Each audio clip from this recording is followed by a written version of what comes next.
अस्सलाम वालेकुम, welcome back. I am Hasan Sajid और इस वीडियो के अंदर हम देखने जा रहे हैं कंप्यूटर 111 इसके 2017 के पास पेपर और उसके शॉर्ट क्वेश्चंस का सॉल्यूशन हम इस वीडियो में देखने जा रहे हैं। टोटल हमारे पास इस साल 10 क्वेश्चंस थे जो कि 2 मार्क्स का हर क्वेश्चन है और टोटल 20 मार्क्स के आपके शॉर्ट क्वेश्चन है। पहला आपका जो शॉर्ट क्वेश्चन बनता है कि differentiate between web page and URL with example. So आपने वेब पेज और यूआरएल के बारे में बताना है एग्जांपल्स की। वैसे इसकी खास एग्जांपल्स की ज़रूरत नहीं होती, लेकिन चलें। A web page is a specific collection of content provided by a website displayed to the user in the web browser। कि वेब ब्राउज़र के अंदर आपके यूज़र को जो भी एक कंटेंट प्रोवाइड करती है एक वेबसाइट को आप ब्राउज़र के अंदर यूज़र को दिखाते हैं और ब्राउज़र में यूज़र उसको ओपन करता है किसी भी वेबसाइट को, तो वो उसका वेब पेज है। ठीक है। और जो वेबसाइट होती है it is typically consist of many web pages linked together in a coherent cohesion के इस पे मल्टीपल ये होते हैं और ये एक दूसरे के साथ लिंक्ड होते हैं। ठीक है। और आपके मल्टीपल जो वेब पेजेस हैं वो मिलकर एक वेबसाइट आपकी बना रहे होते हैं। ठीक है। दूसरा हमारे पास आता है कि यूआरएल क्या होती है। तो URL stands for a uniform resource locator और इसको आप वेब एड्रेस के तौर पर भी इसको हम नेम देते हैं कि termed as a web address. And ये जो है वेब रिसोर्सेज जितने भी होती हैं ये उनको रेफरेंस कर रहा होता है और एक ख़ास लोकेशन जो एक नेटवर्क के ऊपर कंप्यूटर नेटवर्क पे और एक ख़ास मैकेनिज्म से उस नेटवर्क से डेटा एक्सेस किया जाता है उसका जो एक सारा पाथ होता है प्रॉपर उसकी लोकेशन होती है कि वेबसाइट ये होगी, उसके अंदर ये फोल्डर है, फोल्डर के अंदर ये वाली फाइल है। ये सारा मिलके क्या बनता है, एक यूआरएल बनता है। ठीक है। और फर्दर अगर हम इसकी बात करें तो URL is a specific uniform resource identifier और although many people use the two term interchangeably कि इसको यूआरएल और यूआरआई दोनों के साथ इसको यूज़ किया जाता है, तो दोनों एक ही चीज़। कुछ डिफरेंट है अगर आप टेक्निकली बात करें तो सेम भी है किसी हद तक। ठीक है। नेक्स्ट हमारे पास जो क्वेश्चन आता है, सेकंड क्वेश्चन इसका वो है कि differentiate between dual core micro processor and multi core micro processor. Dual core micro processor क्या होता है? क्या dual core processor is a CPU with two processors. ये एक सीपीयू होता है जिसके अंदर दो प्रोसेसर्स होते हैं या एग्जीक्यूशन कोर्स दो होते हैं। आपको पता है कि बेसिकली जो है वो एक सिंगल जो चिप होती है प्रोसेसर की उसको हम एक कोर कहते हैं। तो ड्यूल कोर का मतलब है इसके अंदर दो चिप्स मिलते हैं और वो एक ही साथ सेम ही इंटीग्रेटेड सर्किट के अंदर वो पार्ट होते हैं। वो दो प्रोसेसर मिलकर इसको एक पूरे का प्रोसेसर बनाते हैं। ये उससे डबल पावरफुल होता है और इसलिए इसको ड्यूल कोर का नाम दिया जाता है। Each processor has its own cache and controller. अब ड्यूल कोर के अंदर अगर दो प्रोसेसर हैं तो दोनों का अपना अपना कैशे होगा, अपना कंट्रोलर होगा which enables it to function as efficiently as a single processor। और ये उससे क्या होगा कि एक सिंगल प्रोसेसर के तौर पर एफिशिएंट हो जाता है। तो क्योंकि पहले से ज़्यादा उसका कैशे भी डबल हो जाता है, कंट्रोलर भी डबल हो जाता है, तो ये फास्टर काम करने लगता है। दूसरा होता है multi core processor. Multi core processor क्या होता है कि एक सिंगल कंप्यूटिंग कंपोनेंट होता है कंप्राइज्ड ऑफ टू और मोर सीपीयूज कि जिसके अंदर दो या दो से ज्यादा जो है, ड्यूल कोर को मल्टी कोर भी कह सकते हैं लेकिन इसके अंदर मोस्टली ज्यादा ही होते हैं। ठीक है। तो इसके अंदर दो से ज़्यादा जो है वो कोर्स मिलकर इस मल्टी कोर को बनाते हैं और उसी तरह से हर कोर का अपना कैशे होगा, अपना कंट्रोलर होगा और हर कोर जो है वो एग्जीक्यूट करता है मल्टीपल इंस्ट्रक्शंस को पैरेलली। उससे क्या होता है कि जो हमारे जितने भी सॉफ्टवेयर होते हैं उनकी परफॉर्मेंस इंक्रीज हो जाती है और which is written to take advantage of the unique architecture कि जो इसलिए किया जाता है ताकि ये इसकी जो इस आर्किटेक्चर का ये एडवांटेज होता है कि जिसकी बेस पर जो हमारी परफॉर्मेंस है वो इंक्रीज हुई होती है। मशीन साइकिल क्या होता है कि process by the which CPU obtain a programme instruction from the memory कि वो एक ऐसा प्रोसेस होता है जिसके अंदर सबसे पहले जो सीपीयू है वो आपकी मेमोरी से इंस्ट्रक्शंस जो को ऑब्टेन करता है, उन इंस्ट्रक्शंस को डीकोड करता है और फिर उनको एग्जीक्यूट करता है और जो रिजल्ट आता है उसको मेमोरी में स्टोर करता है। Also known as a instruction cycle. इसको इंस्ट्रक्शन साइकिल भी कहते हैं। ये जो मशीन साइकिल होता है हमारे पास। CPU perform four basic operations to take action on each instruction of the program. और वो जो ऑपरेशन होते हैं उनमें क्या होता है कि पैचिंग होती है, फिर डीकोडिंग होती है, एग्जीक्यूशन होती है और स्टोरिंग होती है।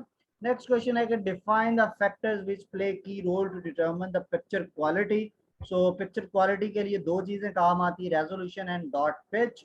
रेजोल्यूशन के अंदर क्या होता है, पिक्सल्स आते हैं कि display screen is divided into small dots called pixels, के जो पूरी डिस्प्ले स्क्रीन है वो छोटे छोटे टेबल के अंदर ये एक डिवाइड होती है। टेबल का एक्सेल जो होता है, जिस तरह एक्सेल शीट पे आप टेबल देखते हैं वर्ड में, छोटा छोटा टेबल होता है, ग्राफ पेपर की तरह आप समझ लेंगे। छोटे छोटे बॉक्सेस होते हैं, हर बॉक्स क्या है, एक स्मॉल डॉट के तौर पर, और वो एक पिक्सल कहलाता है। Pixels are arranged horizontally and vertically. Number of pixels on screen is called resolution. Pixels जो है horizontally भी होती हैं और vertically भी होती हैं, और जो भी एक स्क्रीन के ऊपर जितने नंबर ऑफ पिक्सल्स होते हैं उसको हम उस स्क्रीन की रेजोल्यूशन कहते हैं। फॉर एग्जांपल एक मॉनिटर है जिसके रेजोल्यूशन 1440 बाय 900 है। इसका मतलब क्या है कि 1440 पिक्सल जो है हॉरिजॉन्टली हैं और 900 पिक्सल जो है वो वर्टिकली हैं। ठीक है। Monitor screen that has large number of pixel has high resolution, जिसके अंदर ज्यादा पिक्सल्स होंगे उसकी रेजोल्यूशन ज्यादा होगी। Resolution refers to the sharpness and clearness of an image. Resolution जितनी ज्यादा होगी आपका जो इमेज है उतना ही शार्प और उतना ही क्लियर होगा। High resolution monitor are always prefer to see video films as well as the designing graphics. Second इसके अंदर जो फैक्टर आता है वो होता है dot pitch. The distance between pixels on the monitor screen is called the dot pitch or pixel pitch. It is measured in millimeter. Dot pitch is another factor that is used to measure the image clarity on the monitor. Smaller the distance between the pixels, higher will be the resolution of the screen. तो ये दो major factors हैं जो कि हमारी image को ज़्यादा से ज़्यादा क्लियर करते हैं, और उसकी पिक्चर की जो क्वालिटी है इनके बेस पर हम डिसाइड करते हैं। अगर आपने अभी तक मेरा यूट्यूब चैनल को सब्सक्राइब नहीं किया, इसको भी लाजमी सब्सक्राइब कीजिएगा, इंस्टाग्राम को भी फॉलो कीजिएगा, फेसबुक पेज भी लाइक कीजिएगा, और यूट्यूब के नोटिफिकेशंस को एक्टिवेट कर लीजिएगा सो दैट आपको आने वाली वीडियोस के नोटिफिकेशंस भी मिलते रहें।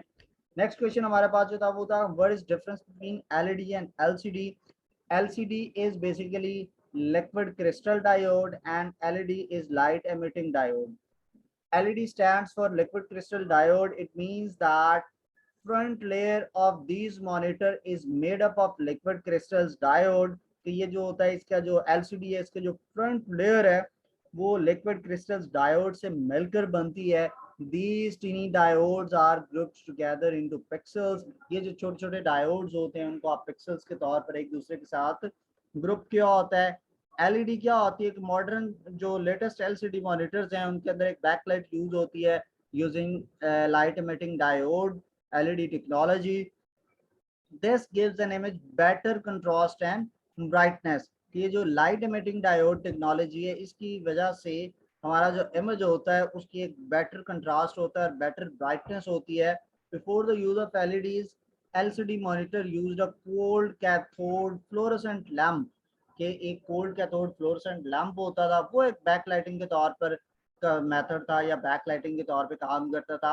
अब बैकलाइटिंग के लिए क्या है, लाइट इमिटिंग डायोड टेक्नोलॉजी आई है, तो उससे हमारे इमेजेस जो हैं वो ज़्यादा ब्राइटर और ज़्यादा अच्छा उनका पिक्चर उनकी पिक्चर क्वालिटी होगी। What is web browser? Web browser or simply browser is an application used to access or view the websites. Common web browser जो है उनमें Microsoft Edge, Internet Explorer, Google Chrome, Mozilla Firefox, Apple Safari use होता है। ठीक है। Differentiate between databases and database management system. So database is an organized collection of data generally stored and accessed electronically from a computer system। कि ये database क्या है कि organised collection of data है जो कि कंप्यूटर के ऊपर इलेक्ट्रॉनिकली कंप्यूटर से आप उसको एक्सेस भी करते हो और उसको स्टोर भी करते हो। जो डेटाबेसेस हैं ये थोड़े से कॉम्प्लेक्स होते हैं। तो क्यों कॉम्प्लेक्स होते हैं? Because they are developed using formal design and modelling techniques. Database management system के अंदर क्या होता है, it refers to the technology solution used to optimise and manage the storage and retrieval of data from the databases.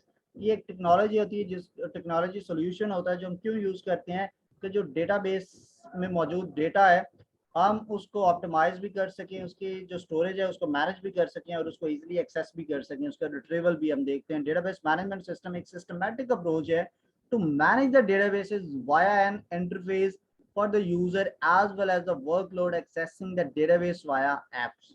ठीक है। Next है what is the difference between CLI and ULI। ठीक है, सॉरी ये बेसिकली है GUI and CLI, ये थोड़ा सा मेरा इधर टाइपिंग मिस्टेक है, ये GUI and CLI है, ठीक है। GUI stands for graphical user interface. In this interface user communicate with the computer through the visual environment provided by the operating system। ये जो इंटरफेस होता है इसके अंदर जो यूजर है वो कंप्यूटर के साथ कम्युनिकेट करता है, एक विजुअल एनवायरनमेंट, उसको एक डिस्प्ले विजुअली चीज़ों का नजर आ रहा होता है, ठीक है। और ये सारा कुछ ऑपरेटिंग सिस्टम उसको प्रोवाइड कर रहा होता है। इसमें आइकन्स, विंडो, मेन्यू और दूसरे ग्राफिकल ऑब्जेक्ट्स जो होते हैं वो कमांड्स को इशू करने के लिए इसमें यूज हो रहे होते हैं। CLI क्या होता है? कमांड लाइन इंटरफेस होता है। And this interface user type different commands to communicate with computers. के अंदर जो यूजर है वो डिफरेंट कमांड्स को टाइप करता है ताकि वो कंप्यूटर्स के साथ कम्युनिकेट कर सके। यानी कि आपने वैसे तो आप मेन्यू पे GUI के अंदर तो आप बटन पे क्लिक करते हैं तो फोल्डर ओपन हो जाता है, बट इधर आपको कमांड्स के थ्रू फोल्डर ओपन करना पड़ता है। कमांड लाइन के ऊपर जाके आप कमांड्स लिखते हैं तो चीज़ें कॉपी होती हैं, मूव होती हैं, डिलीट होती हैं। नेक्स्ट क्वेश्चन है what is difference between modulation and demodulation, ये इनको डिफाइन करना है। सो डायल अप मॉडेम जो है उसके अंदर जो सेंडिंग कंप्यूटर होता है वो कन्वर्ट कर रहा होता है डिजिटल कंप्यूटर को एनालॉग कंप्यूटर में, और उसको रिसीविंग कंप्यूटर की तरफ वो सेंड कर देता है through a telephone line. The process of converting digital signal into analogue signal is called modulation. कि ये जो डिजिटल सिग्नल्स होते हैं इसको आप एनालॉग सिग्नल्स में जो कन्वर्ट कर रहे होते हैं इस प्रोसेस को हम क्या बोलते हैं? मॉड्यूलेशन, ठीक है। मॉडम जो दूसरा इसका होता है डीमॉड्यूलेशन होता है मॉडम ऑफ रिसीविंग कंप्यूटर। जो रिसीविंग कंप्यूटर है उसका जो मॉडम होता है वो डेटा को रिसीव कर रहा होता है उस टेलीफोन लाइन के थ्रू एक लॉन्ग डिस्टेंस से आने वाले एनालॉग सिग्नल्स को। तो वो जो मॉडम होता है वो कि उन डिजिटल सिग्नल्स को कन्वर्ट, उन एनालॉग सिग्नल्स को दोबारा कन्वर्ट करता है डिजिटल सिग्नल्स में, सो दैट वो जब कंप्यूटर में एंटर हो तो स्क्रीन पे डिस्प्ले हो सकते हैं। तो ये जो प्रोसेस होता है इसके अंदर एनालॉग को डिजिटल में कन्वर्ट किया जाता है, इसको डीमॉड्यूलेशन कहते हैं। सेंडिंग कंप्यूटर जो होता है वो मॉड्यूलेशन का प्रोसेस परफॉर्म करता है, और जो रिसीविंग कंप्यूटर होता है वो डीमॉड्यूलेशन का प्रोसेस परफॉर्म करता है। नेक्स्ट है कि what is meant by word art in Microsoft word. तो वर्ड आर्ट एक क्विक वे होता है कि टेक्स्ट को stand out with special effects, कि आप एक टेक्स्ट लिखें उसके ऊपर स्पेसिफिक इफेक्ट्स भी अप्लाई हुए हो। आप जस्ट वर्ड आर्ट जो होता है स्टाइल उस पर क्लिक करते हो और फिर उसकी एक गैलरी होती है इंसर्ट टैब के अंदर, और आप इसका डिजाइन वहां से सिलेक्ट करते हो और फिर आप इसका जो भी टेक्स्ट होता है वो आप टाइप करते हो। फॉर एग्जांपल आप जाते हैं माइक्रोसॉफ्ट वर्ड ओपन करें, ये मैंने ओपन किया, आप इसके अंदर जाएं इंसर्ट के ऊपर और यहाँ पे आपको ये वर्ड आर्ट नजर आ रहा है, आप किसी के ऊपर जाके टेक्स्ट पे क्लिक करें और वहां पे आप फिर ये अपना मर्जी का टेक्स्ट लिखें, तो इसके ऊपर आप देख सकते हैं कि मल्टीपल आपको इफेक्ट्स नजर आ रहे हैं, ठीक है। ये आपको मल्टीपल इफेक्ट्स इसके ऊपर नजर आ रहे हैं कि इसका कलर भी चेंज है, फॉन्ट भी डिफरेंट है, नीचे इसका जो है वो मिरर भी हो रहा है, कि मल्टीपल इफेक्ट्स इसके ऊपर अप्लाई हो रहे हैं। आई होप आपको अच्छे से समझ आया होगा। स्टिल आपको कोई भी क्वेश्चन है तो आपको हर स्लाइड के टॉप पे राइट और लेफ्ट एक व्हाट्सएप नंबर गिवन है, आप इस पे व्हाट्सएप भी कर सकते हैं। आपकी कोई भी क्वेरी हो तो आप इसके थ्रू मेरे से पूछ सकते हैं।